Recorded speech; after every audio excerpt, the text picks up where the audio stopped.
দেখার চেষ্টা করি যে আমাদের দলিল রেজিস্ট্রেশন সংক্রান্ত বিষয়গুলোর মধ্যে বর্তমানে অবস্থাটা কেমন, মানে কোন কোন অফিসগুলো জড়িত, তাহলে আমাদের আইনের ভিতরে যখন আমরা যাব আমাদের বুঝতে সুবিধা হবে। তো সংক্ষেপে আমরা সবাই জানি আমাদের দলিলগুলো বর্তমানে নিয়ন্ত্রণ করে সেটা হচ্ছে যে আইন মন্ত্রণালয়, অর্থাৎ আইন মন্ত্রণালয়ের অধীনে যাবতীয় দলিলগুলো নিবন্ধিত হয়। এটা হচ্ছে আমাদের সর্বোচ্চ অফিস আমরা বলতে পারি।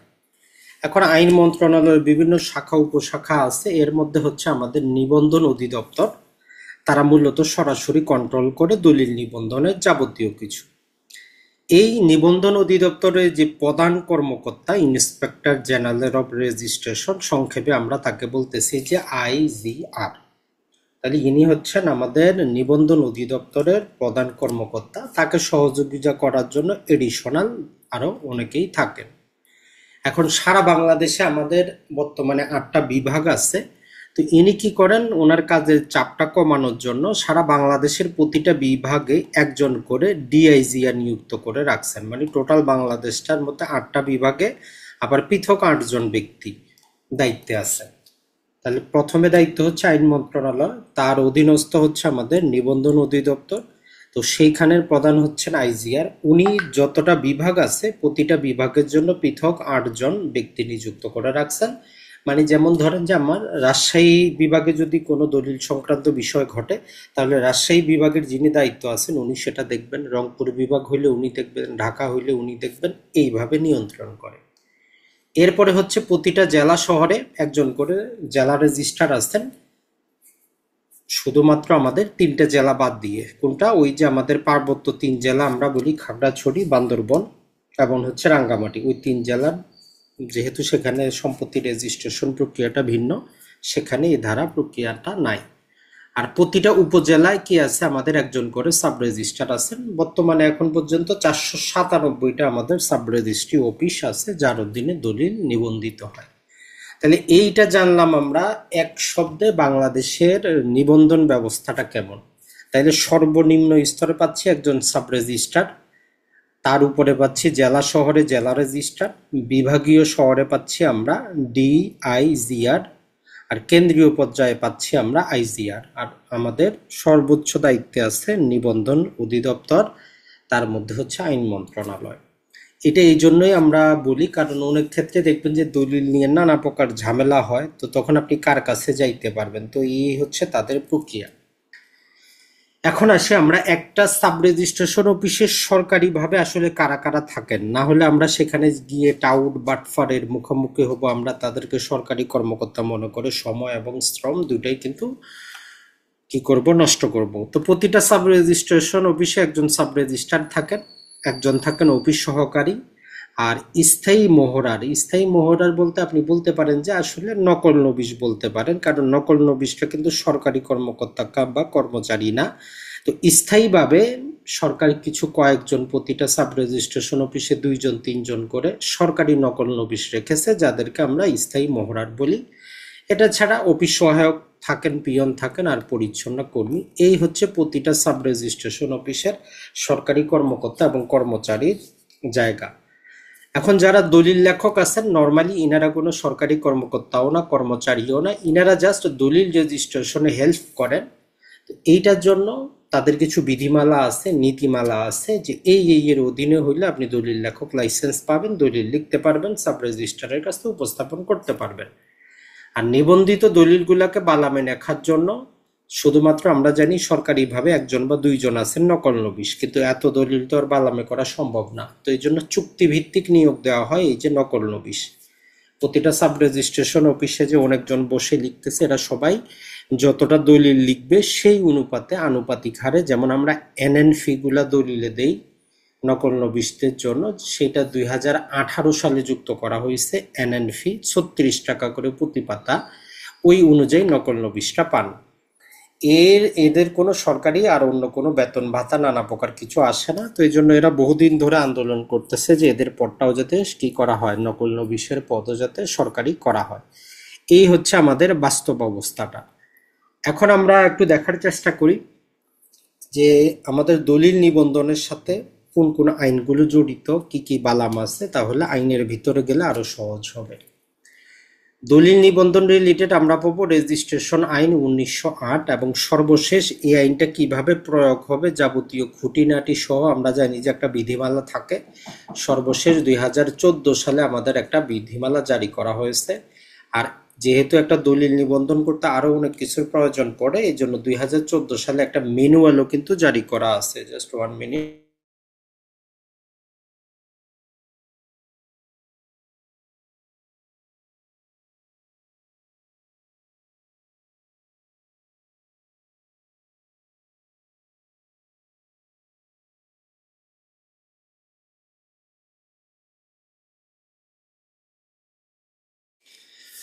তাহলে আমরা যেটা পাইলাম, আমরা যদি ভালো করে আইনগতভাবে ব্যবস্থাগুলো বুঝতে চাই, এই তিনটা জিনিস আমাদেরকে বুঝতে হবে। একটা হচ্ছে আইনটা, বিধিমালাটা এবং যাবতীয় আরো যত ফর্ম, নানা প্রকার নিয়ম কানুন আছে, এগুলো আমাদের নিবন্ধন ম্যানুয়াল অনুযায়ী নিয়ন্ত্রিত হয়। তো বাজারে আপনারা এটা মোটামুটি 500 টাকা দিয়ে পাবেন, যদিও সরকারিভাবে এটা পাবলিশড হয় না বাজারে, তারপরে বিভিন্ন লাইব্রেরির মধ্যে আপনি পাইতে পারেন নিবন্ধন ম্যানুয়াল 2014। ওইটা নিলে ওইটার ভিতরে আইন, বিধিমালা, সকল পরিপত্র আছে। অথবা আমরা এই ক্লাসের শেষে পিডিএফটা আপনাদের গ্রুপে দিয়ে দিব, যারা পিডিএফ পড়তে চান সেখানে পিডিএফ পড়ে নেবেন। এখন আমরা যে প্রতিদিন দলিলগুলা রেজিস্ট্রেশন করি, এই দলিলগুলাকে ক্যাটাগরি ভাগ করা হয় 5টা ক্যাটাগরিতে। তাহলে যদি আমরা বলি, সাব রেজিস্ট্রেশন অফিসে 5 প্রকারের সরকারি বই আছে, যেগুলাকে প্রচলিত শব্দে আমরা বলি যে বালাম বই বা রেজিস্টার বই। তো টোটালে এই 5 প্রকারের মধ্যে সবচেয়ে বেশি পরিমাণ দলিল আসে আমাদের বালাম নাম্বার 1 মানে রেজিস্টার 1 বুক 1 এর মধ্যে। আর সবচেয়ে কম পরিমাণ হচ্ছে আমাদের বালাম 5-এ। তো এইটাই আমরা আগে আলোচনা করিনি। এটা হচ্ছে খামযুক্ত উইল।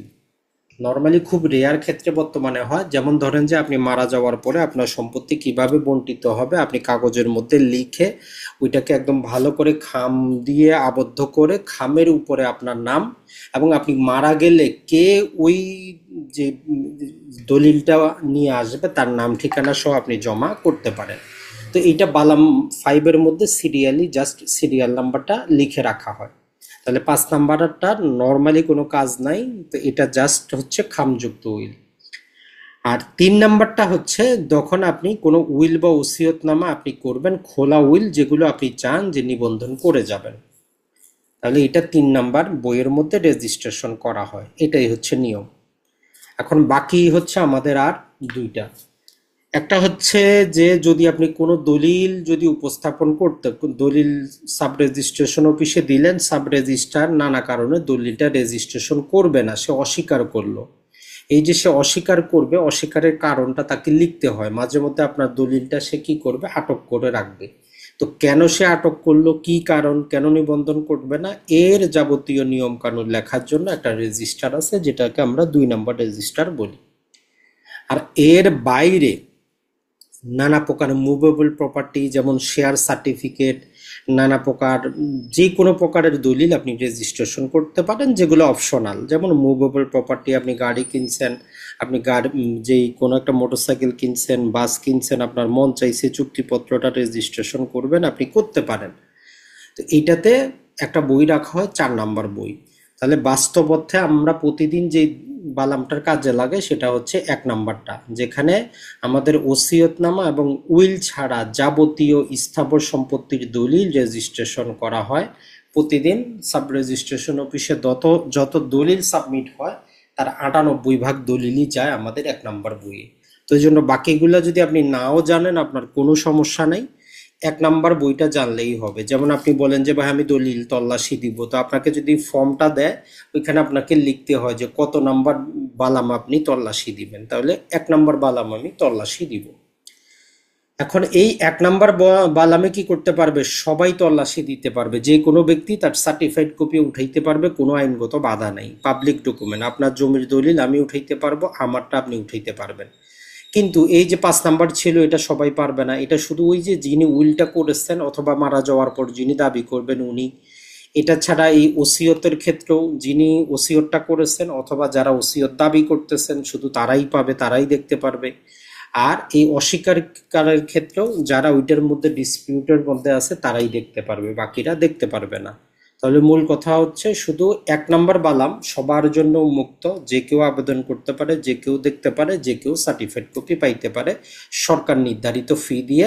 ওই জন্য এটাকে আমরা বলি যে আমাদের প্রচলিত সাক্ষ্য আইন আছে বাংলাদেশে একটা, এটা হচ্ছে একটা সরকারি দলিল। ব্যক্তিগত সম্পত্তির জিনিস যখন আপনি সরকারের কাছে জমা করবেন ওটা সরকারি দলিল হয়ে যায়। এখন এই যে আমাদের আপনি বালামগুলা তল্লাশি দিবেন, নর্মালি দেখবেন যে বাজারে প্রচলিত যে কোনো বই, আপনি যদি 20 টাকারও একটা বই কিনেন, বইটার একটা সূচিপত্র পান, সেখানে লেখা থাকে কোন বিষয়টা কত নাম্বার পেজে আছে। তো এই জন্য যেটা করা হয়, এই যে 1 নম্বর বইয়ে এত দলিল লেখা হচ্ছে, আমরা এগুলো খুঁজে পাবো কিভাবে? তো এই জন্য তারা বলে যে 1 নম্বর বইয়ের আপনি 2টা সূচি বই তৈরি করবেন, মানে ইন্ডেক্স তৈরি করবেন। একটার মধ্যে আপনি দাতা গ্রহীতা, কে জমি বিক্রি করতেছে, কে কিনতেছে, তার নাম ঠিকানা দিয়ে আপনি তৈরি করেন। আর একটা হচ্ছে নির্দিষ্ট মৌজা ভিত্তিক তৈরি করবেন, যে কোন মৌজার কোন দাগের জমিগুলো বিক্রি হচ্ছে। তো এই জন্য আমরা যখন সম্পত্তির দলিল রেজিস্ট্রেশন করার পরে তল্লাশি দেই, নর্মালি আমরা 1 নম্বর সূচিটাই তল্লাশি দেই যেখানে দাতা গ্রহীতার নাম থাকে। তো যেহেতু আমরা পাকিস্তান আমলে ছিলাম, ম্যাক্সিমাম পুরাতন দলিলগুলার যেই আপনি সূচি বই ইন্ডেক্স যদি দেখেন, বিভিন্ন অঞ্চলে ইংরেজিতে তৈরি, আবার কোথাও এমন বাংলায় তৈরি যেটা আপনার পক্ষে পড়া সম্ভব না। তো এই জন্য যদি আপনি দলিল প্রথম সূচি বই তল্লাশি করে নাও পান, আপনার উচিত নির্দিষ্ট দাগ নাম্বার ভিত্তিকটা তল্লাশি দেওয়া। কারণ দাগ না, আপনার অঞ্চলে দাগ নাম্বার একটাই হবে, আপনার মৌজার 1 নম্বরই দাগ হবে বা 10 নম্বর হবে, 20টা তো আর দাগ হবে না। তো ওই যেই দাগ নাম্বারের সম্পত্তি আপনি তল্লাশি দিতে চাচ্ছেন, তাহলে দাগ নাম্বার হিসাবে আপনাকে যাইতে হবে। এখন এখানে একটা কথা আছে যে আপনি যখন তল্লাশিটা দিবেন, আপনি যদি আবেদন করেন আপনি সূচি তল্লাশি দিবেন, এইটার ফি, সূচি তল্লাশি দিয়ে ওই ফি দিয়ে দাগ নাম্বার হিসেবে তল্লাশি দিতে পারবেন না। তো এই জন্য আপনি 2টাই একসাথে আবেদন করবেন, ফি আপনার ডবল যাক, যে যাতে 2টা বই আপনার সামনে থাকে, যাতে আপনি জিনিসগুলা পান। তো এই 2 পাতা ছিল আমাদের মোটামুটি বাস্তব অর্থে আমাদের সাব রেজিস্ট্রেশন অফিসের অবস্থা এবং তল্লাশি জিনিসটা। তো এখন আমরা আইনগতভাবে দেখার চেষ্টা করি, অনেক লম্বা চড়া আইন, কাজের জিনিসটা আমরা পড়বো, আকাজা জিনিসগুলো পড়ে লাভ নাই। এই যে এতক্ষণ আমরা বললাম সাব রেজিস্ট্রার, জেলা রেজিস্ট্রার থাকবেন, নিবন্ধন অধিদপ্তর থাকবেন, এই রিলেটেড কথাবার্তাইগুলো আমাদের পার্ট 2 3 নম্বর থেকে 16 নম্বর পর্যন্ত এই কথাগুলাই বলতেছে, অন্য কোনো কথা নাই। যে একজন আইজিআর থাকবেন, একটা জেলা রেজিস্ট্রার থাকবে, সাব রেজিস্ট্রার থাকবে, এদের বসার অফিস থাকবে, এদের একটা সিল থাকবে, বালাম বইগুলো কিনা হবে, এবং এই দলিলপত্র যাতে আগুনে পুড়ে না যায়, বৃষ্টিতে ভিজে না যায়, এই জন্য ফায়ার প্রুফ বক্স থাকবে। তাহলে 3 থেকে 16 পড়ার কিছুই নেই, অলরেডি আমরা পড়ে ফেলছি। আর 1 আর 2ও আমরা পড়ে ফেলছি। 1 নম্বর পার্টের মধ্যে আমাদের 1 আর 2 বলতেছে যে এই আইনটা সারা বাংলাদেশে প্রযোজ্য হবে 1909 সালের জানুয়ারি মাসের 1 তারিখ থেকে, পার্বত্য 3 জেলা বাদ দিয়ে, রাঙ্গামাটি, তার বান্দরবন এবং খাগড়াছড়ি, এই পার্বত্য 3 জেলা বাদ দিয়ে সারা বাংলাদেশে এই আইনের অধীনে একটা দলিল নিবন্ধিত হবে। মোটামুটি আমাদের বলতে গেলে ধরেন যে অর্ধেক পড়াশোনা কিন্তু শেষ। এখন চলে আসি, আমরা যে বলি যে কোন দলিলটা রেজিস্ট্রেশন করতে হবে আর কোন দলিলটা রেজিস্ট্রেশন করতে হবে না। তো এটা আমরা পাবো পার্ট নাম্বার 3-তে 17 থেকে নিয়ে 22-এর এর মধ্যে পড়লে আমরা দেখব যে কোন দলিল সরকার বলছে নিবন্ধন করতে হবে আর কোনটা হবে না। এখন এটা তো আর একদিনে বাধ্যতামূলক করে না, এই জন্য বিভিন্ন প্রকার দেখবেন যে ছোটখাটো সেকশন সাবসেকশন দিয়ে অনেক ঝামেলা করছে। তো আমরা সহজে আপনাদের জন্য বলতেছি যে 17-1 বলতেছে যে কোনো গিফট বা দান দলিল, যে কোনো হেবা দলিল, হিন্দু বৌদ্ধ খ্রিস্টানদের উপহার দলিল, এই সমস্ত দলিল আপনাকে রেজিস্ট্রেশন করতে হবে। এক কথায় গিফট ডিড অবশ্যই রেজিস্ট্রেশন করতে হবে। বি নাম্বারে যখন আমরা যাব, আমাদেরকে কোনোদিন বলে না যে সেল ডিড রেজিস্ট্রেশন করতে হবে, কোনোদিন বলে না যে বিনিময় দলিল রেজিস্ট্রেশন করতে হবে। আইনের কিছু শব্দ ব্যবহার করে বলে যে আপনার জমিটা নিয়ে যদি এই রকম কোনো হস্তান্তর ঘটে তাইলে ওইটা রেজিস্ট্রেশন করতে হবে। যেমন বলতেছে যে উইল বা ওসিয়তগুলা বাদ দিয়ে অন্য যে কোনো প্রকারের দলিল যেটাতে বর্তমানে মানে আজকে অথবা ভবিষ্যতে 2 দিন পরে, 1 মাস পরে, 2 মাস পরে কন্ডিশন থাকুক অথবা কন্ডিশন ছাড়া, কোনো প্রকার অধিকার, কোনো প্রকার মালিকানা, কোনো প্রকার স্বার্থ, কোনো প্রকার ঘোষণা, কোনো প্রকার হস্তান্তর, কোনো প্রকার সীমাবদ্ধতা বা কোনো প্রকার মালিকানা বাতিল, এইরকম ঘোষণা যদি আপনি দেন, এখানে কিন্তু নির্দিষ্ট কোনো দলিলের নাম উল্লেখ করা নাই। যেমন আপনি জমি বিক্রি করতেছেন মানে আপনি মালিকানার হস্তান্তর করতেছেন, তো মালিকানা ইনক্লুড করে দিয়েছে। এরপরে আপনি কারোর সাথে বিনিময় করতেছেন, তার মানেটা কি আপনার মালিকানাটা আপনি এক্সচেঞ্জ করতেছেন। আপনার সম্পত্তি আপনি ব্যাংকে বা অন্য কোনো জায়গায় মর্গেজ রাখছেন, আপনি কি করছেন, একটা সীমাবদ্ধতা নিয়ে আসছেন। তো এই জন্য শব্দ চয়নগুলো এমনভাবে করছে যাতে কোনো প্রকার দলিল আর বাদ না যায়। তো এটা আমাদের মুখস্থ রাখার দরকার না, আমরা অলরেডি দলিলটা পড়ছি যে কত প্রকারের দলিল হয়, কোনগুলা রেজিস্ট্রেশন করতে হবে।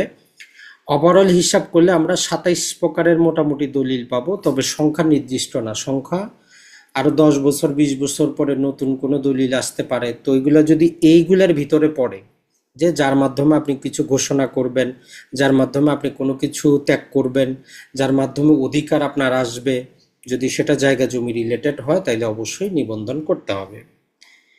এরপরে আবার বলতেছে যে অনেক ক্ষেত্রে যেটা হয় যে এই রকম জায়গা জমি বা যেটা আমরা পড়লাম এইটার যে টাকা পয়সার লেনদেন, এর বিপরীতে যে আপনি টাকা পয়সাটা পাইছেন, অ্যাকনলেজ যদি করেন যে হ্যাঁ আগে তো আপনি 10 বিঘা জমি আপনি বিক্রি করলেন কিন্তু টাকা পান নাই, পরে আপনি অ্যাকনলেজ করতেছেন যে আমি টাকা পয়সাটা পাইছি, তাহলে উপরে যেগুলো আমরা পড়লাম এই রকম সম্পত্তির নানা প্রকার জিনিসের যদি লেনদেনগুলা আপনি স্বীকারোক্তি দেন তাহলে ওই স্বীকারোক্তিটাও রেজিস্ট্রেশন করা বাধ্যতামূলক।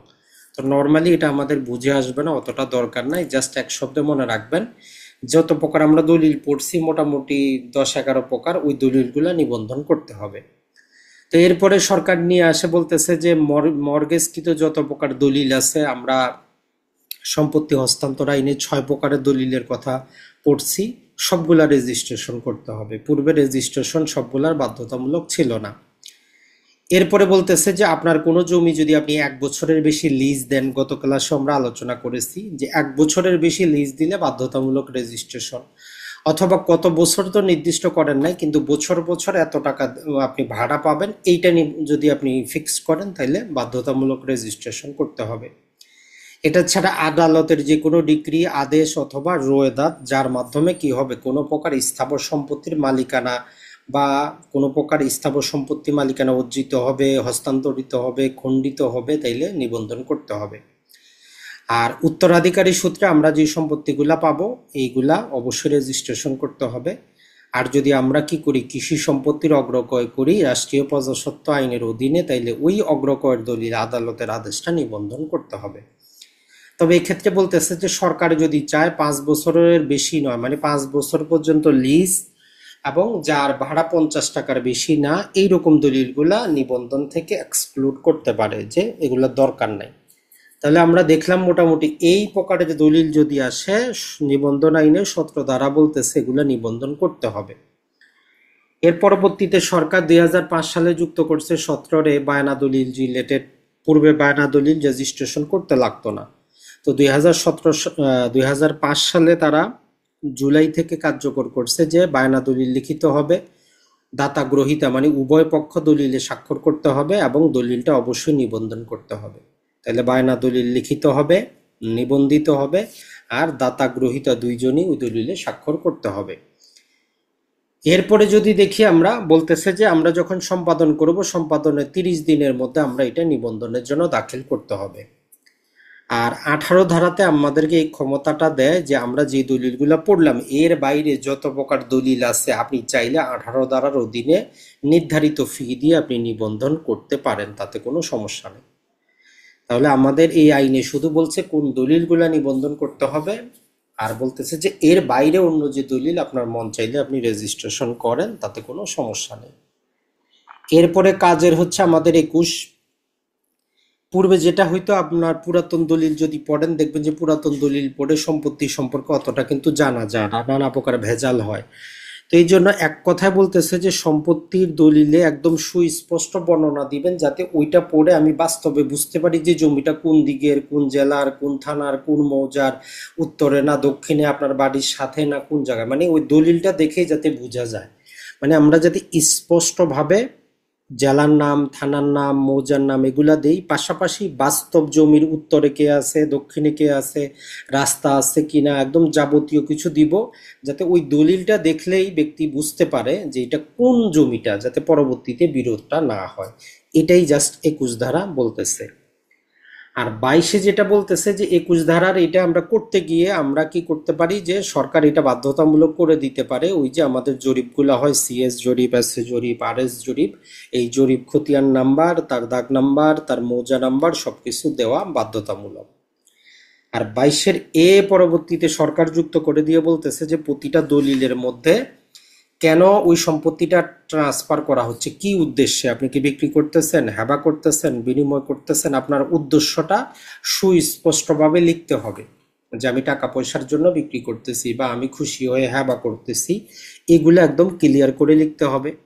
সম্পত্তির ক্লিয়ার বর্ণনা দিতে হবে, কারণ আপনার 10 জায়গায় সম্পত্তি থাকতে পারে, আপনি শুধু বলবেন আমি এই যে আমার একটা গোডাউন বিক্রি করতেছি, এরকম চলবে না। কোন জেলার কোন থানার, মানে স্পেসিফিক বর্ণনা করতে হবে যাতে পরবর্তীতে ভেজাল না হয়। আর টাকা পয়সার লেনদেনটা কেমন হচ্ছে, আপনি কি টাকা পয়সাটা নগদে পাইছেন, না তার কাছে বাকি আছে, না আপনাকে চেক দিয়েছে, এগুলো আপনি সেখানে ইনক্লুড করবেন।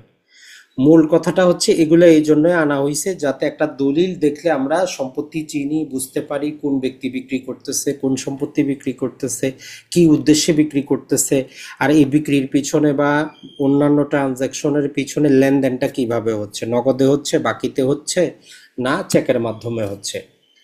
আর পরবর্তীতে 2005-এ যেটা বলতেছে যে দলিলের ছবি, পূর্বে কিন্তু ছিল না। যেমন ধরেন যে বলতেছে যে প্রতিটা দলিলের মধ্যে কি থাকবে, আমরা সবাই জানি যারাই দলিল পাতি করছেন, দলিলের মধ্যে দাতা গ্রহীতা দুইজনেরই ছবি থাকে। ছবির উপরে কি করতে হয়, আপনার বাম হাতের আঙ্গুলের ছাপ দিতে হয় এবং স্বাক্ষর করতে হয়। তো এটা 2005 থেকে বাধ্যতামূলক। আর বলতেছে যে সরকার কি করবে, যে নির্ধারিত ফরম্যাট জারি করবে ওই ফরম্যাটে দলিল লিখতে হবে, যেগুলা জারি করা নাই ওগুলা নর্মালি ওই যেটা জারি করছে তার মতো করে যতটা অ্যাডজাস্ট করা যায় ওইভাবেই চলতেছে। তাহলে এইগুলো হচ্ছে জাস্ট একটা বেসিক জিনিস যে আমরা কেন এখন এই যে ছবি, কেন স্বাক্ষর, এগুলো বাধ্যতামূলক আইনের কারণে। এখন আসি আমরা তার পরবর্তী যে একটা দলিল কত দিনের মধ্যে, একটা সম্পাদিত দলিল আমরা চ্যাপ্টার 4 পড়লে বুঝতে পারবো যে একটা সম্পাদিত দলিল কত দিনের মধ্যে সাব রেজিস্ট্রারের কাছে উপস্থাপন করতে হবে। এখানে আমরা প্রতিবারই যেটা বলি যে আপনি গ্রামে বসে বাসায় বসে দলিল তৈরি করতে পারেন, কোনো সমস্যা নাই, দলিলে সিগনেচার করলেন, দাতা করলো, সম্পাদন হয়ে গেল। এখন এই সম্পাদিত দলিলটা কত দিনের মধ্যে রেজিস্ট্রেশন করতে পারবেন। তো আমাদের 23 নম্বর ধারা বলতেছে যে 3 মাসের মধ্যে, সম্পাদনের তারিখ থেকে 3 মাসের মধ্যে সাব রেজিস্ট্রারের কাছে এটা দলিল উপস্থাপন করতে হবে যে এটা নিবন্ধন করব। আর আদালতের ডিক্রি বা আদেশ হইলে এটা সর্বশেষ, যদি আপিল যদি না করে বা আপিল করলে আপিল আদালত যে সিদ্ধান্ত দিবে ফাইনাল সিদ্ধান্ত থেকে 3 মাসের মধ্যে, মানে সম্পাদন করলেও 3 মাস আর আদালতের ডিক্রি হইলেও 3 মাসের মধ্যে উপস্থাপন করতে হবে। এখন এই 3 মাসের মধ্যে যদি আপনি না করতে পারেন তাহলে কি হবে, তো এইটা বলতেছে যে আমরা যদি দেখি সেটা হচ্ছে যে 25 নির্ধারিত সময় যদি আপনি উপস্থাপন করতে না পারেন, যে কোনো কারণবশত আপনি 3 মাসের মধ্যে পারলেন না, আপনার কাছে টাকা পয়সা নাই অথবা অসুস্থ ছিলেন, তাহলে বলতেছে যে আপনি কি করবেন, পরবর্তী 4 মাসের মধ্যে আবেদন করবেন জেলা রেজিস্ট্রারের কাছে যে আপনার দলিলটা নিবন্ধনের জন্য গ্রহণ করা হোক। তখন ওই জেলা রেজিস্ট্রার আপনারা কি করতে পারে, ওই নিবন্ধন খাতে বর্তমানে যেমন 1% খরচ দিতে হয়, ওই খরচটাকে 10 গুণ পর্যন্ত বাড়িয়ে আপনাকে অনুমতি দিতে পারে। ধরেন যে বর্তমানে 1% করে দিতে হয়, 3 মাসের মধ্যে আপনি রেজিস্ট্রেশন করতে পারেন নাই, তো এইরকম ক্ষেত্রে আপনি পরবর্তী 4 মাসের মধ্যে আবেদন করতে পারবেন। কিন্তু জেলা রেজিস্ট্রার চাইলে ওই যে 1% রেজিস্ট্রেশন খরচটাকে বলতে পারে যে ঠিক আছে আপনি 5% করে দেন, সাবমিট করেন। তো এগুলার আবেদনটা বলতেছে যে সাব রেজিস্ট্রার বরাবরই করব, সাব রেজিস্ট্রার তখন জেলা রেজিস্ট্রারের কাছে পাঠাবে, তার অনুমতি সাপেক্ষে পরবর্তী কার্যক্রমটা হবে। তাহলে এই সময়সীমাটা এখন স্বাভাবিকভাবে আমাদের মনে হবে যে কেন করতেছি, এটা ভেজালটা কখন হবে। যেমন ধরেন যে কিছু ক্ষেত্রে আপনি ওই সাব রেজিস্ট্রেশন অফিসেই গেছেন, দলিল তৈরি করছেন, সব কিছু করছেন, এখন দাতা স্বাক্ষর করার পর দাতা মারা গেছে। অনেক ক্ষেত্রে এরকম হয়, দেখবেন যে দলিলে স্বাক্ষরের পরে যিনি বিক্রি করতেছেন উনি মারা গেছে, তো স্বাভাবিকভাবেই তখন আর আপনি ওই দলিলটা ওই দিন নিবন্ধন করতে পারেন নাই। এরপরে তার ছেলে মেয়েদেরকে বলতেছেন, তারাও আর আসে না। তো নানা প্রকার এই ভেজালের মধ্যে আপনি কি করবেন না করবেন ভাবতে ভাবতে আপনার 3 মাস 4 মাস শেষ। তো তখন দাতা তো আর জীবিত নাই যে তারে আবার ডেকে নিয়ে আসে আপনি স্বাক্ষর করাবেন, দাতা তো মারা গেছে। তো তখন আপনাকে কি করতে হবে, এই জেলা রেজিস্ট্রার বরাবর আবেদন করবেন। তো পরবর্তীতে তারা ওই রেজিস্ট্রেশন ফিটা 1%-এর জায়গায় 10% পর্যন্ত বাড়িয়ে দিতে পারে, দিয়ে আপনাকে অনুমতি দিতে পারে। এখন এইখানে আমাদের একটা নতুন নিয়ম আছে, যেটা যদি আমরা জানি অনেক টাকা পয়সা আমরা বাঁচাইতে পারবো। সেটা হচ্ছে 24 মধ্যে যদি আমরা দেখি, 24-এ সম্ভবত 23-এ যেমন ধরেন যে বাস্তবে আপনি এই এ নামক ব্যক্তির কাছ থেকে একটা জমি কিনছেন, দলিলও করে নিছেন, আপনি দলিলপত্র করে আপনার নাম নয় মালিকানা পাইছেন, সরকারকে 10 লাখ টাকা রেজিস্ট্রেশন খরচও আপনি দিয়েছেন। এখন 6 মাস পরে, 2 মাস পরে, 5 মাস পরে এখন দেখা গেল যে আসলে এ তো সম্পত্তির মালিকই ছিল না, সম্পত্তির মালিক হচ্ছে তার ভাই সি, অথবা তার বোন, অথবা অন্য আরেকজন ব্যক্তি। তাইলে 1 নম্বর কি হইলো, আপনি প্রতারিত হইলেন। যার জমি উনি কাছ থেকে না নিয়ে ভুয়া মালিকের কাছ থেকে নিছেন, সরকারকে 10 লাখ টাকাও রেজিস্ট্রেশন খরচ দিয়েছেন। এখন আপনি বুঝতে পারছেন যে সে তো মালিক ছিল না।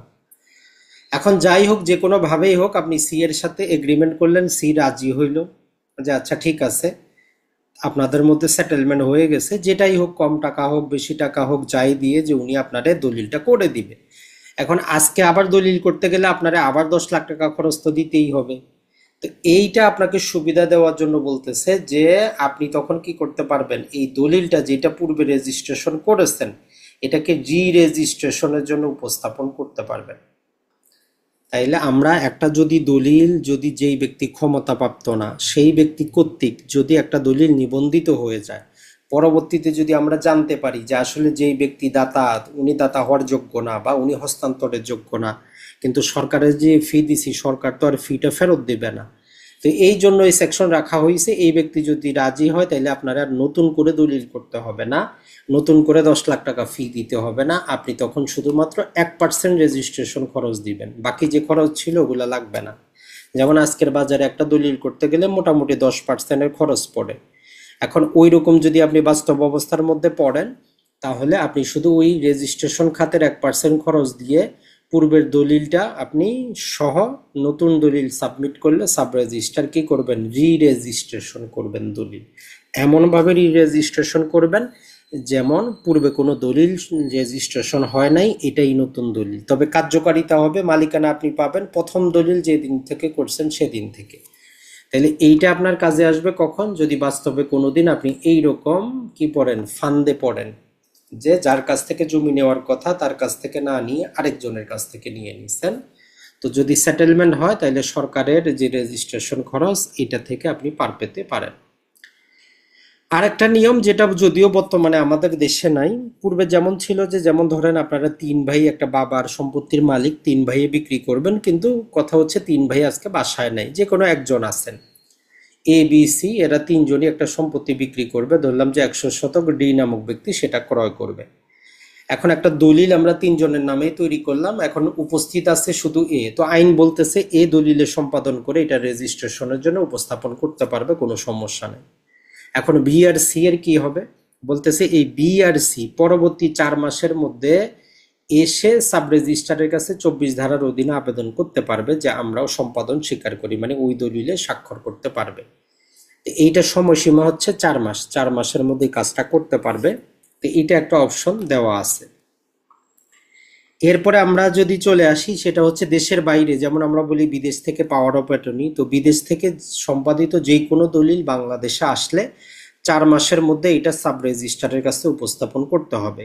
যেমন আমরা পাওয়ার অফ অ্যাটর্নি ক্লাসে কি পড়েছি, যে বিদেশে সম্পাদিত দলিল বিদেশে সম্পাদনের 6 মাসের মধ্যে বাংলাদেশে পাঠাইতে হবে, বাংলাদেশে ঢোকার 2 মাসের মধ্যে পররাষ্ট্র মন্ত্রণালয়ে অ্যাটেস্টেশন করতে হবে, বাংলাদেশে ঢোকার 3 মাসের মধ্যে স্টাম্পিং করতে হবে, 4 মাসের মধ্যে অবশ্যই কি করতে হবে, সেটা সাব রেজিস্ট্রেশন অফিসে উপস্থাপন করতে হবে।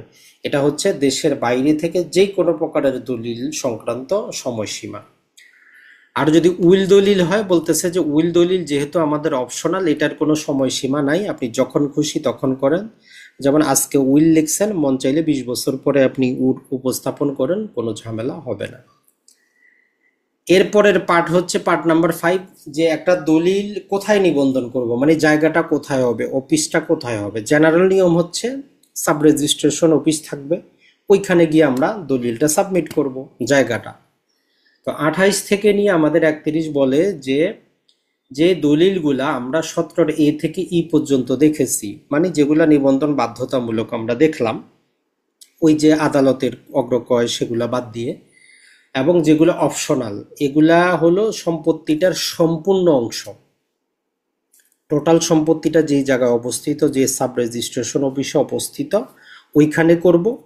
অথবা সম্পত্তির বেশি অংশ যে জেলায়, যে সাব রেজিস্ট্রেশন অফিসের অধীনে, সেখানে আমরা করব। আর যদি একাধিক সাব রেজিস্ট্রেশন অধীনে হয় এবং উভয় জায়গায় সমান সমান হয়, তাহলে যে কোনো এক জায়গায় আমরা করব।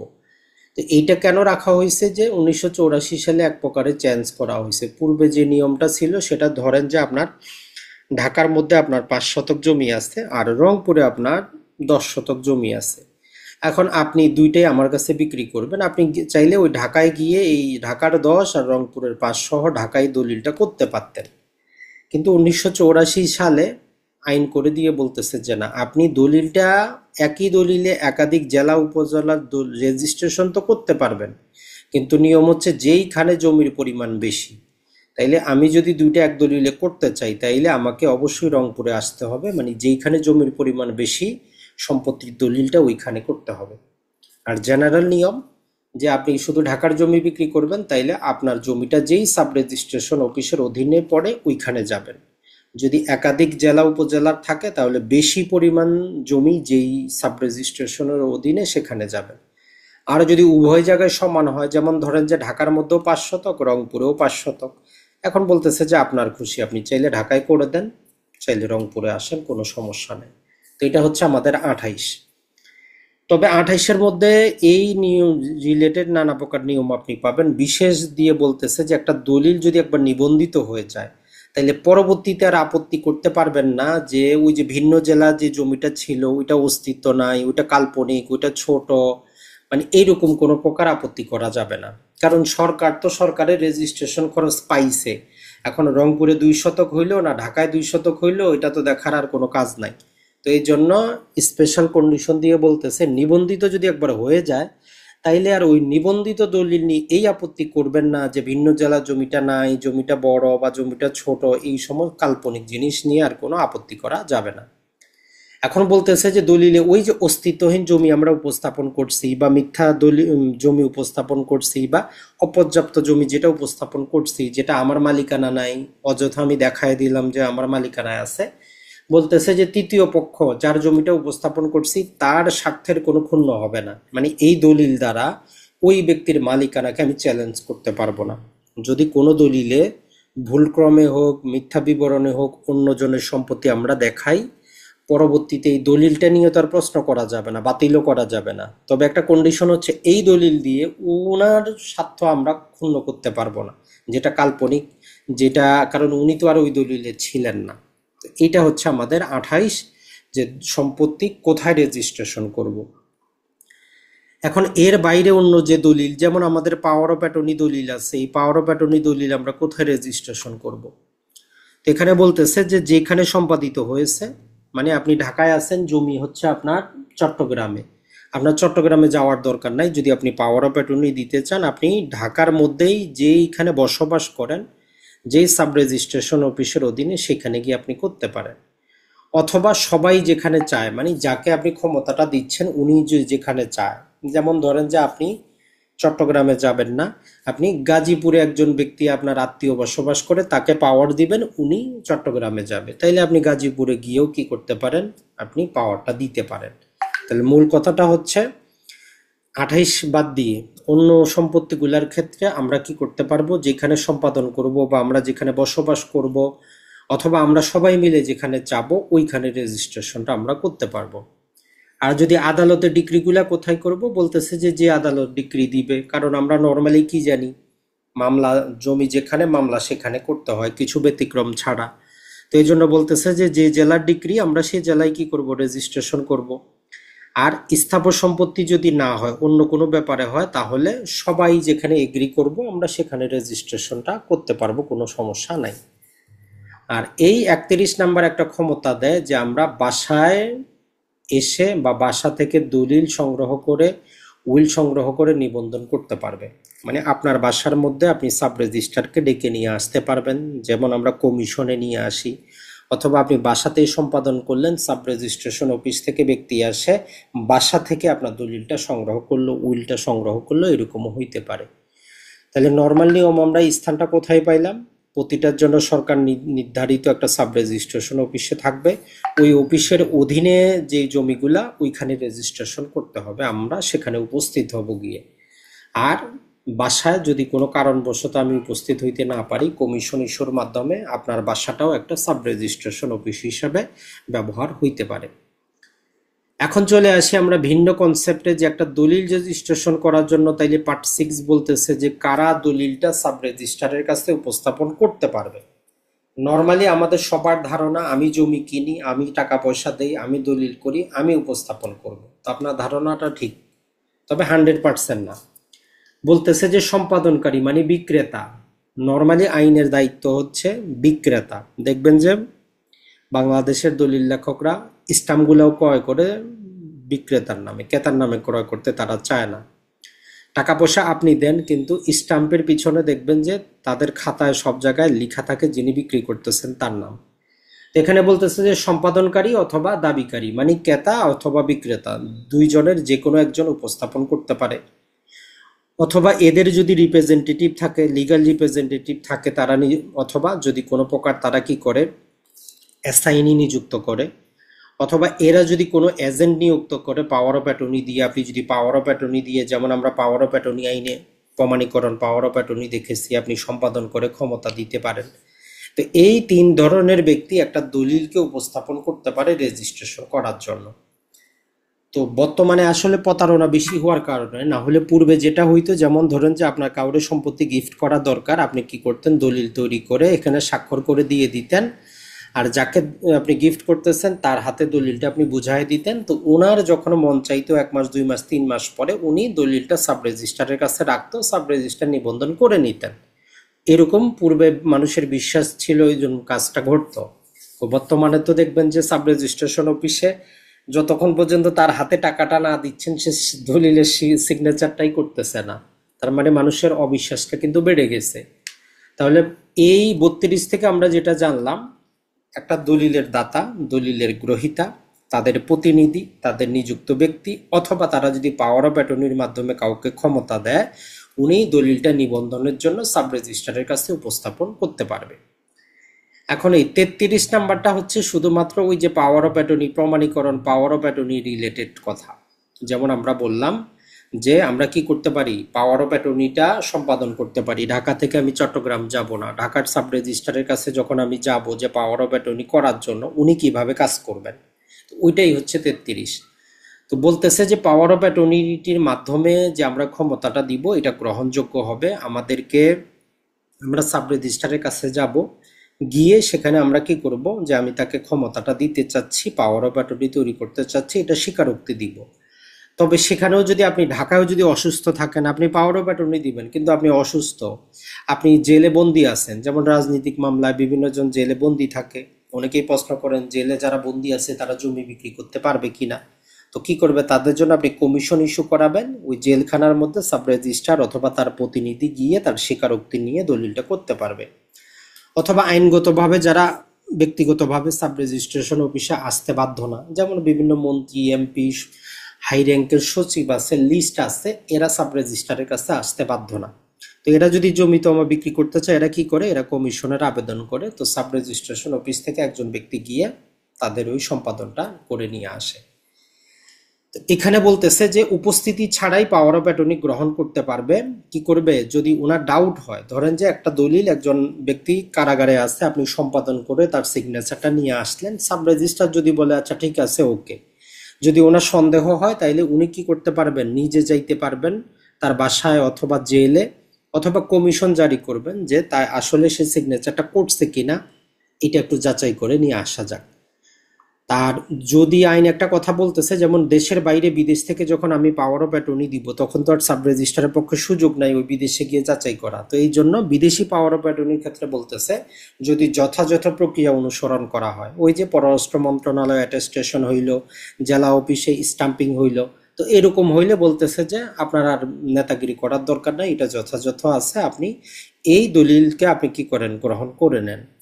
তাহলে 33 ধারা হচ্ছে আমরা যদি পাওয়ার অফ অ্যাটর্নি দিতে চাই এই রিলেটেড কিভাবে সাব রেজিস্টার জিনিসপত্রগুলো দেখবেন তার জিনিসপত্র।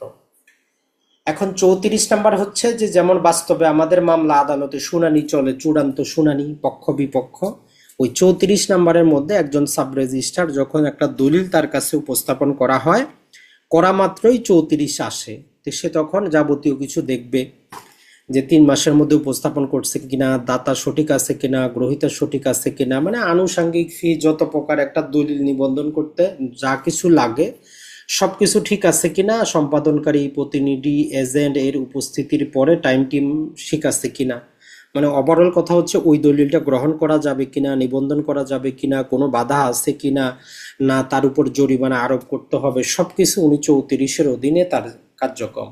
তো এক কথা আমরা বলতে পারি 34 ধারা মোতাবেক একজন সাব রেজিস্ট্রার কি করেন, ওই যে দলিল নিবন্ধন করবেন কি করবেন না, সবকিছু ঠিক আছে কিনা তার যাবতীয় তথ্য যাচাই বাছাই করেন।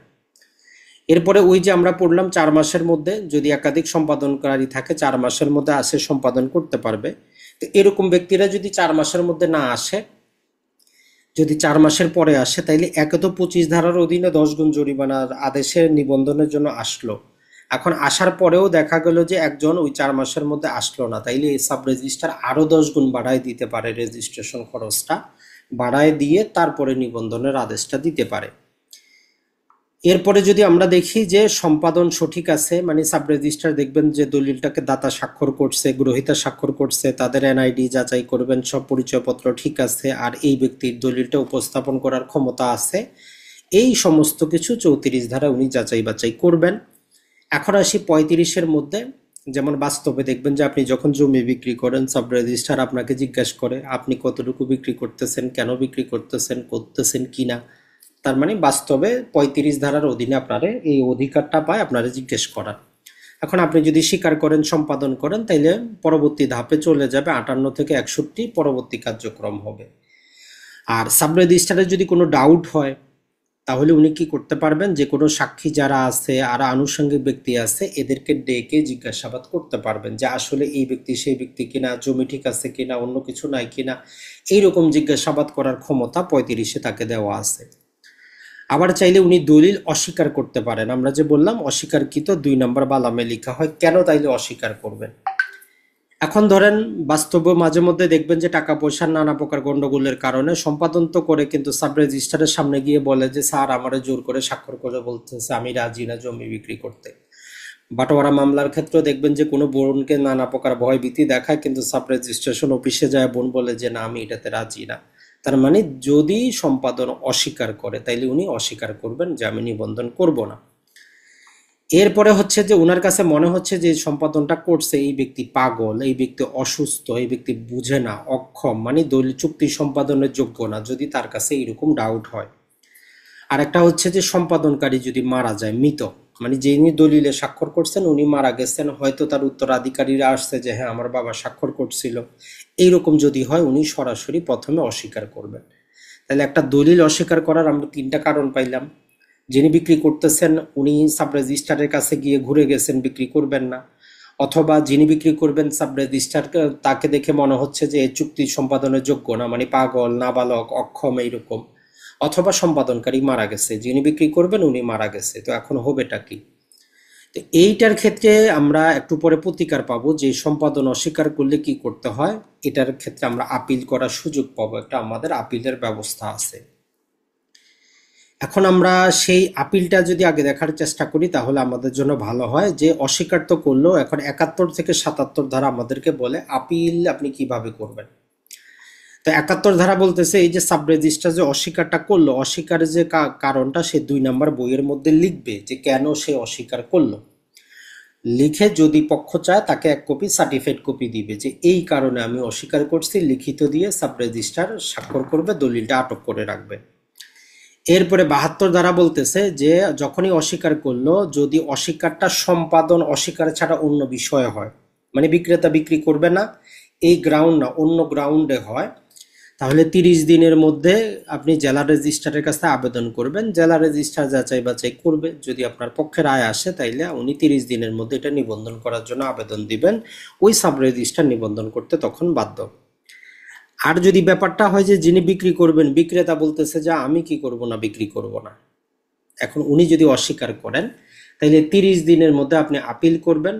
তবে আবেদনটা সবসময় এইটার ক্ষেত্রে লিখিত আবেদন করতে হবে, আগেরটার ক্ষেত্রে আপনি সরাসরি গেলেও চলতো, এটার ক্ষেত্রে লিখিত আবেদন করবেন এবং যেই কারণটা সাব রেজিস্ট্রার লিখছেন ওইটার সার্টিফাইড কপি সহ নিয়ে যাবেন যে কেন সে অস্বীকার করতেছে।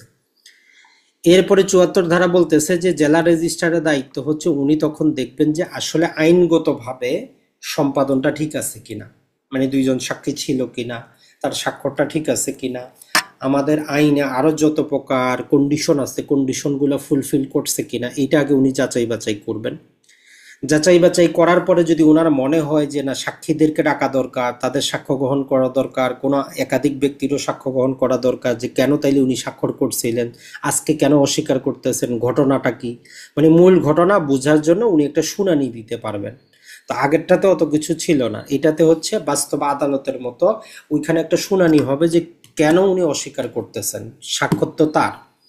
তো এরপরে 30-75 বলতেছে যে যদি জেলা রেজিস্ট্রার রাজি থাকেন বা এগ্রি এতটুকু সন্তুষ্ট হন যে স্বাক্ষরটা তার, আইনগত কন্ডিশন ফুলফিল করছে, তাইলে উনি কি করতে পারেন, উনি সেই রকম ক্ষেত্রে ওটা নিবন্ধনের আদেশ দিতে পারেন যে ঠিক আছে এটা নিবন্ধন হোক, যতই এখন বিক্রেতা অস্বীকার করুক তাতে আর কিছু কাজে আসবে না। এরপরে এখন এর বিরুদ্ধে যদি আপনি ওইখানে যদি আপনি সংক্ষুব্ধ হন তো বলতেছে যে এইটা ছাড়া এই গ্রাউন্ডে যে সম্পাদনকারী অস্বীকার করেছেন, এখন সাব রেজিস্ট্রার জেলা রেজিস্ট্রারের আদেশেও যদি আপনি সংক্ষুব্ধ হন তাইলে আপনি কোথায় যাবেন, যাওয়ার কোনো রাস্তা আর আছে কিনা। তো এখন এই 75-এর বিরুদ্ধে আপনি চাইলে আদালতে যাইতে পারবেন, দেওয়ানি আদালতে আপনি এই মর্মে মামলা দায়ের করতে পারবেন যে কেন আদেশ দেওয়া হবে না যে এই দলিলটা নিবন্ধন করা হোক। 30 দিনের মধ্যে আপনি দেওয়ানি আদালতে মামলা দায়ের করতে পারবেন ওই যে জেলা রেজিস্ট্রারের আদেশটার বিরুদ্ধে, এটাই হচ্ছে সুযোগ। আর যেটা আমরা পড়েছি যে এটা ছাড়া অন্য কারণে 72-এ যেটা আমরা পড়লাম, অন্যান্য কারণে অস্বীকার করলে আপনার আদালতে যাওয়ার সুযোগ নাই, ওইটা জেলা রেজিস্ট্রার পর্যন্তই শেষ, আপনি আদালতে যাইতে পারবেন না। তো এই ছিল আমাদের একটা ধারাবাহিক সিকোয়েন্স যে একটা দলিল যদি অস্বীকার করা হয় তাহলে আমরা কি প্রতিকারটা পাবো।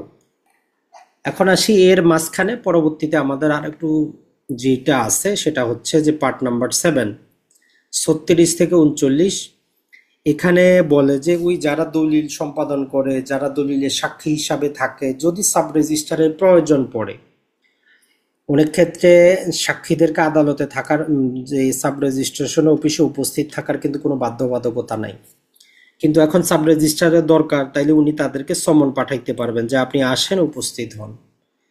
এরপরে যদি সমন পাঠানোর কোনো খরচ প্রয়োজন পড়ে, খরচটা আপনাকে জমা করতে হবে। আর 38 যেটা বলতেছে, যেটা আমরা বললাম 38 ধারার অধীনে আমরা কমিশনের আবেদন করি। আপনি যিনি জমি বিক্রি করবেন উনি যদি অসুস্থ থাকেন, হসপিটালে থাকেন, তাহলে 38 ধারার অধীনে কমিশনের আবেদন করা হয়। এটার জন্য সরকার নির্ধারিত ফি আছে। এখানে চাইলে সাব রেজিস্ট্রার সরাসরি যাইতে পারে ওই জেলায়, ওই থানায়, বাংলাদেশের যে কোনো জায়গায়, অথবা উনি কমিশন করতে পারেন, মানে তার অধীনস্থ যে কোনো উপযুক্ত ব্যক্তিকে দায়িত্ব দিতে পারেন। তাহলে 38 ধারার মূল কাজটা হচ্ছে কি, আপনি সাব রেজিস্ট্রেশন অফিসে না গিয়েও ঘরে বসে, হসপিটালে থেকে, জেলে থেকে আপনি কি করতে পারেন, এই দলিল রেজিস্ট্রেশন করতে পারেন। আর 39 যেটা বলতেছে যে এই যে সমন আমরা পাঠাবো, কিভাবে পাঠাবো, ফরম্যাটটা কি হবে, কমিশনের ফরম্যাট কি হবে, সাক্ষীদের কিভাবে জিজ্ঞাসাবাদ করব, এই নিয়ম কানুন বলতেছে যে দেওয়ানি আদালত যেইভাবে সমন পাঠায়, দেওয়ানি আদালত যেইভাবে কমিশন ইস্যু করায়, দেওয়ানি আদালত যেইভাবে সাক্ষীদের জবানবন্দি নেয়, এই প্রক্রিয়া অনুসরণ করলেই চলবে। এইটা হচ্ছে মোটামুটি আমাদের, যদি আমরা বলি যে থিওরিটিক্যাল অংশ কিন্তু আমরা আইনের মধ্য থেকে পড়ে ফেলছি। এখন আমরা পাবো উইল রিলেটেড জিনিসগুলা। এখন উইলের ক্ষেত্রে যেটা আমাদেরকে বলতেছে যে উইলগুলোকে উপস্থাপন করতে পারবে, আমরা তো সাধারণ দলিল পাইলাম, তো উইল তো একটা বিশেষ ক্যাটাগরি। আর যদি কেউ দত্তক গ্রহণ করে, যদিও মুসলিম ব্যক্তি দত্তক গ্রহণ করতে পারে না, হিন্দু ব্যক্তিরা এই দত্তক গ্রহণ করতে পারে, এই দত্তক পত্রগুলাকে রেজিস্ট্রেশন করার জন্য উপস্থাপন করতে পারবে। তো এক নাম্বার যেটা বলতেছে যে যিনি দত্তকটা নিচ্ছেন বা যিনি উইলটা করতেছেন উনি সাব রেজিস্ট্রার বরাবর উপস্থাপন করবেন, উনি গিয়ে নিজে উপস্থাপন করবেন। আর যেই দত্তক পত্রর ক্ষেত্রে যেটা আছে, দত্তক পত্রটার ক্ষেত্রে যে গ্রহীতাও কিন্তু পারবেন, মানে যিনি দত্তকটা নিচ্ছেন, দত্তক যিনি নর্মালি নিয়ম হচ্ছে যিনি দত্তক দিবেন উনি উপস্থাপন করবেন। আর দত্তক পত্রের ক্ষেত্রে যিনি ওই ছেলেটাকে গ্রহণ করতেছেন অথবা যেই ছেলে দত্তক গৃহীত হচ্ছে ওই ছেলেও কি করতে পারবে, চাইলে উপস্থাপন করতে পারবে।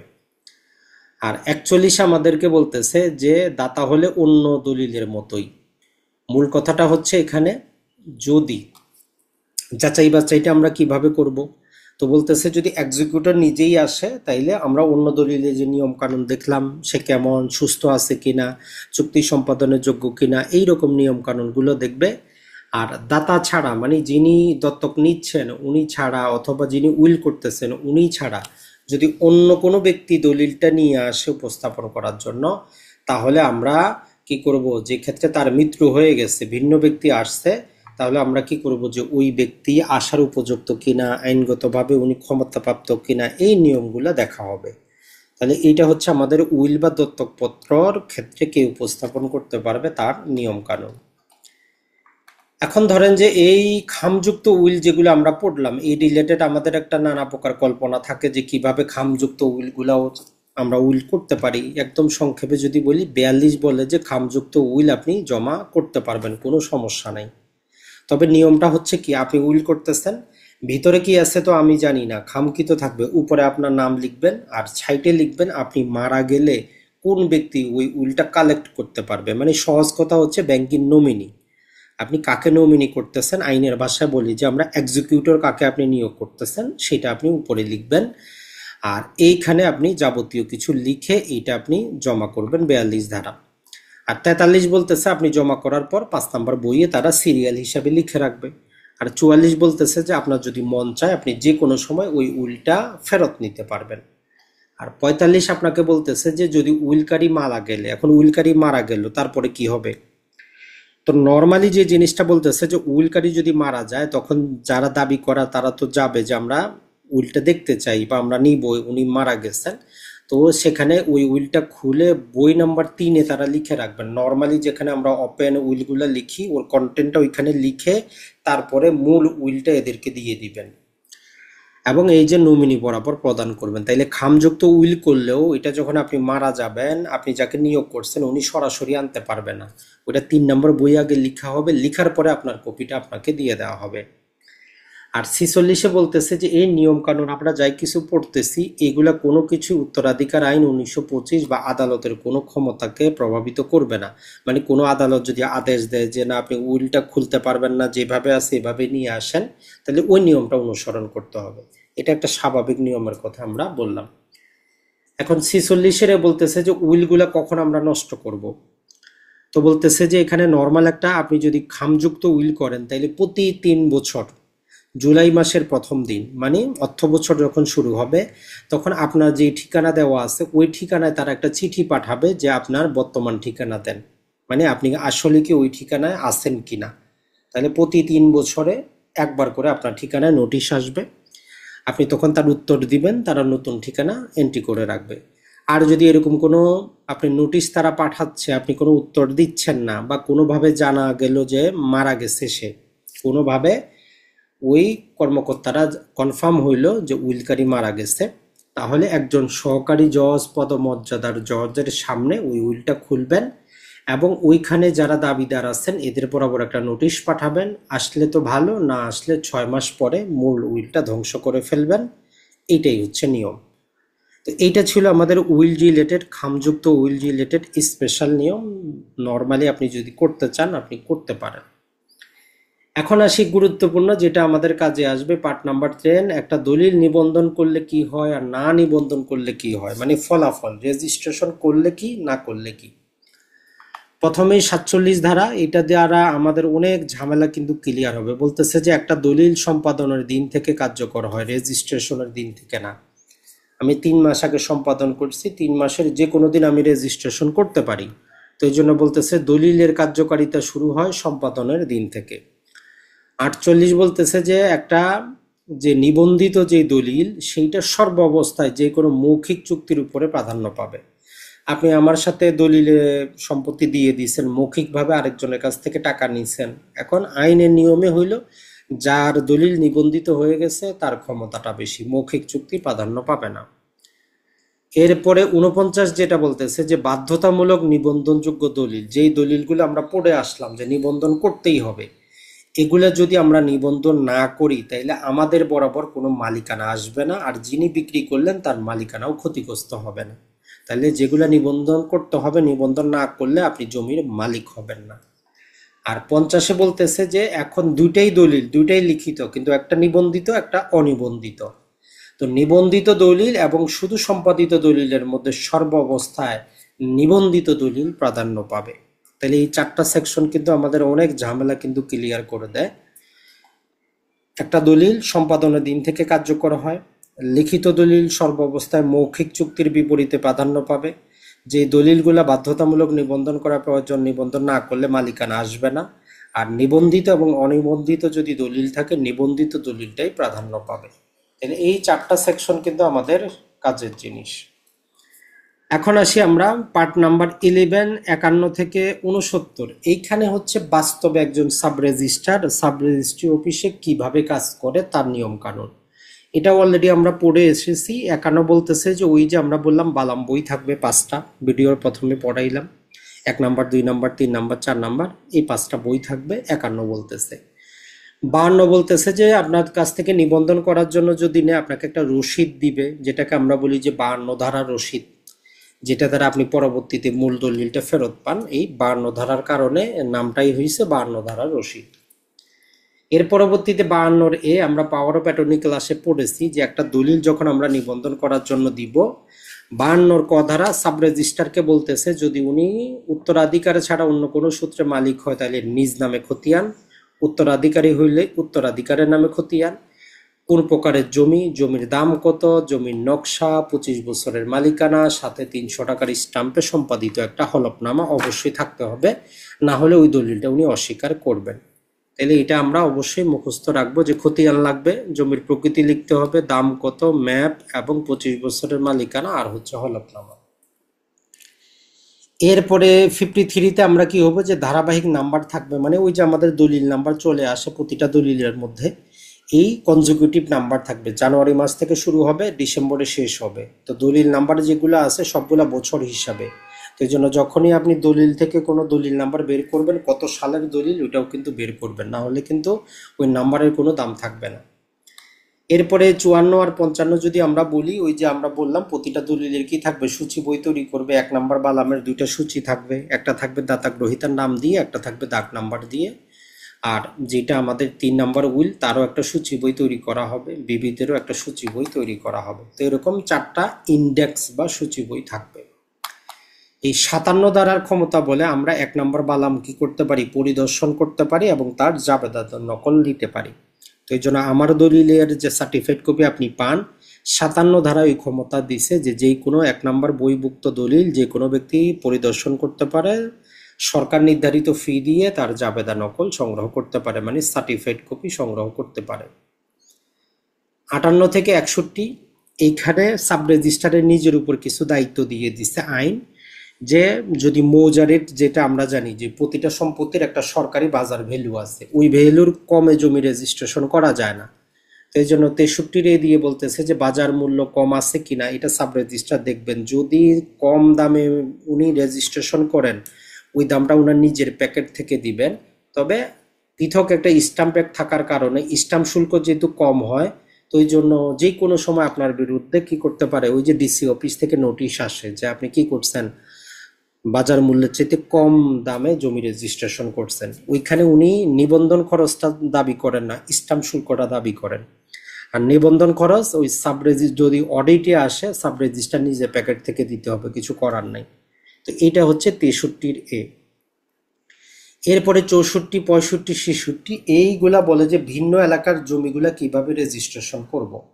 মানে ধরেন যে আপনি কি করলেন, আপনার জমি আছে 2 জেলার মধ্যে বা 2 উপজেলায়, ধরলাম যে ঢাকার মধ্যেই আপনার একটা জমি আছে আর একটা হচ্ছে দিনাজপুরে। এখন আপনি ঢাকায় রেজিস্ট্রেশন করতে গেছেন 2টা জমি, তো আপনি দলিলটা তো তৈরি করলেন ঢাকায়। ওই দলিলের তারা কি করবে, পরবর্তীতে ইন্টারনালি একটা মেমো তৈরি করবে, মানে কোন জেলা কোন উপজেলার কতটুকু জমি, এই মর্মে মেমো তৈরি করে দিনাজপুরের সাব রেজিস্ট্রারের কাছে তারা পাঠিয়ে দিবে। এই পাঠানোর প্রক্রিয়া হচ্ছে, যেহেতু ভিন্ন জেলায়, তো এই রকম ক্ষেত্রে এই যে আপনার ঢাকার মধ্যে আপনি যে সাব রেজিস্ট্রেশন অফিসে করলেন, ধরলাম যে ঢাকার মধ্যে টোটাল 12টার মতো সাব রেজিস্ট্রেশন অফিস কিন্তু একই জায়গায় তেজগাঁওয়ের মধ্যে। তো ওইখানেও আমাদের জেলা রেজিস্ট্রার আছে। তো ওই সাব রেজিস্ট্রার সর্বপ্রথম ওই জেলা রেজিস্ট্রারের কাছে পাঠাবে যে এই মেমোটা পাঠাইতে হবে দিনাজপুরে। তো তখন উনি ওই দিনাজপুরের ডিস্ট্রিক্ট যে জেলা রেজিস্ট্রারের কাছে পাঠাবেন, তারপরে উনি ওই যেই উপজেলার তার কাছে পাঠাবেন। এটা হচ্ছে নিয়ম। আর যদি একই জেলার মধ্যে হয়, যেমন ধরেন যে আপনার, যদি আমরা বলি দিনাজপুরের মধ্যে হয় 17টা উপজেলা আছে, তাহলে ওই আর জেলা রেজিস্ট্রারের কাছে পাঠানোর দরকার নাই, এক সাব রেজিস্ট্রার সরাসরি আরেকজনের কাছে পাঠিয়ে দিতে পারবে, এখানে কোনো আইনগত ব্যত্যয় ঘটবে না। তাহলে এগুলা ভিন্ন জেলা এবং ভিন্ন উপজেলার জমি। একই জেলাভুক্ত ভিন্ন উপজেলা হইলে সরাসরি এক সাব রেজিস্ট্রার আরেক সাব রেজিস্ট্রারের কাছে পাঠাবে, মানে 1 to 1 হবে। সহজ কথা হচ্ছে এটা। কিন্তু যখন ভিন্ন জেলায় হবে, তখন 1 to চলে যাবে কি, যে তার বসের কাছে, মানে জেলা রেজিস্ট্রারের কাছে, তার থেকে যাবে ওই জেলা রেজিস্ট্রারের কাছে, তারপরে যাবে সাব রেজিস্ট্রারের কাছে, মানে চেইনটা মেনটেন করবে যাতে সবকিছু ঠিক থাকে। এরপরে যদি আমরা দেখি, আমাদের জন্য গুরুত্বপূর্ণ যেটা, সেটা হচ্ছে যে একটা দলিল নিবন্ধন করতে আমরা জানি অনেক টাকা পয়সা খরচ হয়। তো রেজিস্ট্রেশন আইনে শুধুমাত্র ওই যে বর্তমানে রেজিস্ট্রি খাতে 1% টাকা, ওইটার কথাবার্তা বলে, বাকিগুলা ভিন্ন ভিন্ন আইনে। স্টাম্প আইনে স্টাম্পের টাকা, তারপরে আমাদের আয়কর আইনে আয়করের টাকা, ভ্যাট আইনে ভ্যাটের টাকা, বিভিন্ন প্রকার টাকা পৃথক পৃথক। তো এইখানে আমাদের কিছু দলিলে রেজিস্ট্রেশন খরচ দেওয়া আছে, আর বলছে যে কি করবে, এই যে নিবন্ধন অধিদপ্তর বিভিন্ন প্রকার ফি কত টাকা হবে এই রিলেটেড পরিপত্র জারি করবে, যেটা জারি করা আছে। আর এইটার মধ্যে আমরা যেটা পাবো সেটা হচ্ছে এই যে 13-র এ পার্টে দলিল লেখক যারা আছেন এদের জন্য নিয়ম কানুন, কারা দলিল লেখক হইতে পারবেন না হইতে পারবেন। যদি লাইসেন্স না থাকে তাহলে আপনারে বলা হবে টাউট। আর এরপরে চ্যাপ্টার 13 বিয়ে বলতেছে যে দলিল লেখক বিধিমালা তারা জারি করবে, 2014 সালে জারি করা আছে। তো এটা হচ্ছে নতুন এডিশনাল করা হয়েছে দলিল লেখকদের জন্য। এরপরে যদি আমরা দেখি পার্ট নাম্বার 14, এখানে আমরা 81 থেকে 84 পাবো, যে এই আইনের অধীনে যদি অপরাধ যদি কেউ করে তার শাস্তিটা কেমন। তো 81 বলতেছে যে সাব রেজিস্ট্রার নিজে অথবা তার অফিসে কোনো কর্মকর্তা করে যদি কি করে, কোনো জাল দলিল তৈরি করে, জাল নথি তৈরি করে, জাল সার্টিফাইড কপি ইস্যু করে, তাহলে তাদের 7 বছর পর্যন্ত জেল, সাথে চাইলে জরিমানা অথবা উভয়টা হতে পারে। আর 82 বলতেছে যে আমরা সাধারণ ব্যক্তিরা যদি সাব রেজিস্ট্রেশন অফিসে গিয়ে মিথ্যা সাক্ষ্য দেই, মিথ্যা কথা বলি, মিথ্যা দলিল উপস্থাপন করি, তাহলে আমাদেরও 7 বছরের জেল, জরিমানা অথবা উভয়টা হতে পারে। আর 82-র এ যেটা বলতেছে যে টাউট, যাদের দলিল লেখার লাইসেন্স নাই, তারা যদি দলিল লেখে তাহলে 3 মাস পর্যন্ত কারাবাস অথবা 500 টাকা জরিমানা অথবা উভয়টা হতে পারে। আর 83 বলতেছে যে সাব রেজিস্ট্রেশন অফিসে যদি কোনো প্রকার অন্যায় ঘটে, নানা প্রকার যদি জাল দলিল, নানা প্রকার মিথ্যা সাক্ষ্য দেওয়া হয়, তাহলে সাব রেজিস্ট্রার হবেন একজন নালিশকারী। উনি কি করবেন, ওই মামলাটা 2য় শ্রেণী ম্যাজিস্ট্রেট বরাবর আদালতে পাঠিয়ে দিবেন বিচার করার জন্য। আর 84-তে বলতেছে যে সাব রেজিস্ট্রার একজন সরকারি কর্মকর্তা হিসেবে গণ্য হবেন, কিসের, ওই পেনাল কোডের জন্য, মানে উনি যদি কোনো অপরাধ করেন, তাইলে সরকারি কর্মকর্তা অপরাধ করলে তার বিরুদ্ধে আমরা যে আইনের যে ধারায় বিচার করব, ওই 84 বলতেছে যে সাব রেজিস্ট্রারের জিনিসটাকে, সাব রেজিস্ট্রারকে একজন আমরা সরকারি কর্মকর্তা হিসেবে গণ্য করব এবং আইনগুলো প্রয়োগ করব। আরেকটা সেকশন ছিল যেটা আমরা অ্যাড করতে পারি নাই, সেটা হচ্ছে 89। এই 89 নাম্বার সেকশনে বলে যে যদি কোনো আদালতের ডিক্রি আসে, যদি কোনো নিলাম সার্টিফিকেট আসে, তো তাহলে এগুলা আইনে কি লেখা আছে দেখার বিষয় না, এই নথিগুলাকে, নিলাম সার্টিফিকেট, আদালতের ডিক্রিগুলাকে সাব রেজিস্ট্রার 1 নাম্বার বইয়ে নিবন্ধন করে রাখবেন। তো এই জন্য আপনারা যারা প্রশ্ন করেন যে ভাই নিলাম সার্টিফিকেট কোথায় পাবো, তো এটা সাব রেজিস্ট্রেশন অফিসেই পাবেন। তো এটা 1 নাম্বার বালামে লিপিবদ্ধ করা হয়, 89 ধারায় এটাই বলা আছে।